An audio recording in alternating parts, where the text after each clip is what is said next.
Hello and welcome back to the Lost Artistry Lash channel. My name is Anna, and in today's video, I'm going to be sharing with you my top tweezer tips and techniques that will surely get you through any lash service. So let's get into it.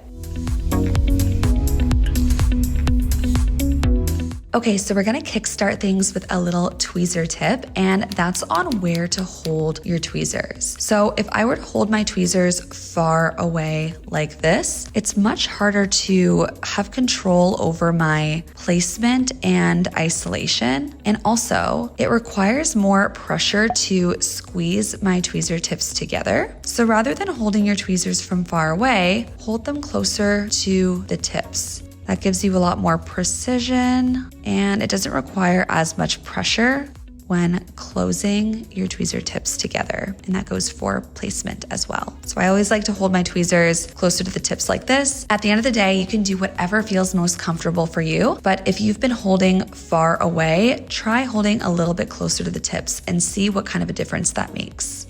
My next tip is to have microfiber tweezers on hand. So a microfiber tweezer is where the inside of the tweezer head has a ribbed inside. And what that does is it makes it so much easier to grip your extensions, which makes it perfect for removing outgrown lashes. So for pickup, I have our microfiber slim boot tweezer. And then for isolation, I have our BFF microfiber tweezer. And these two are amazing for removing any pesky outgrown lashes. In case you guys are wondering what happened to Manny's eye over here, I was doing a separate video not too long ago on how to fill in a gap, but it actually just had me thinking that I totally have a tip for this as well. So we're gonna use this to our advantage. Okay, so as you can see in this area right here, we have a lot of short and sparse natural lashes, which can be a little tricky to isolate. So for one, you wanna have a tweezer with a very fine pointed tip, and you also wanna make sure that you're isolating close to the base. So let's say I wanted to isolate this lash right here.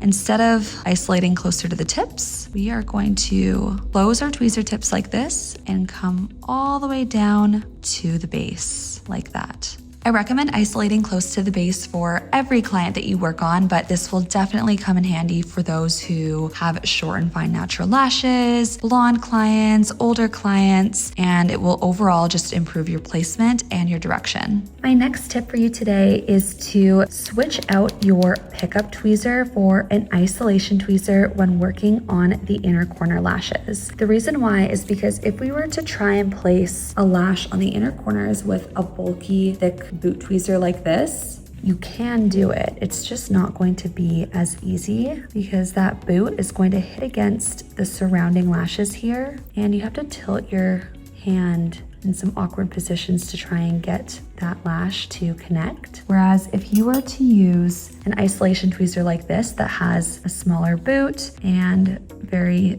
thin tip, then it's going to be a lot easier to place on those inner corner lashes. You can see that the boot isn't getting in the way and the tips are nice and small, so it's easy to see what you're doing. And it just overall makes the inner corner lashes much easier to work with, which I think we all want because we all can understand that the inner corner lashes can be super tricky. So if you haven't tried using an isolation tweezer for placement, highly recommend. This is our curved ultra isolation tweezer. It's my go-to for whenever I lash this part of the eye. So for this next tip here, let's say that you're working with a heavy directional pattern. Let's say that you're directing all of your extensions out towards the ear. Rather than isolating your lash traditionally like this, instead, you can actually close your tweezer tips and push the natural lashes out of the way on the side that you're gonna place your extension. So since we are directing all of our lashes out towards the ear, we can place our extension on the side that we wanna direct our extension on. So we would be placing on this side, and you can see that we have very clear access to that natural lash. So if you do think that you always have to isolate your lashes traditionally, know that you can always bend your tweezers in different positions and do whatever you have to do to make sure that natural lash is isolated. There's no right or wrong. Sometimes I don't even actually use my isolation tweezer. Sometimes I can just pop it on if the natural lash has already isolated itself. And my last tip for you today is the angle that you hold your extension on will completely change depending on the area of the eye that you're working on. So if I were to place my extension on this part of the eye,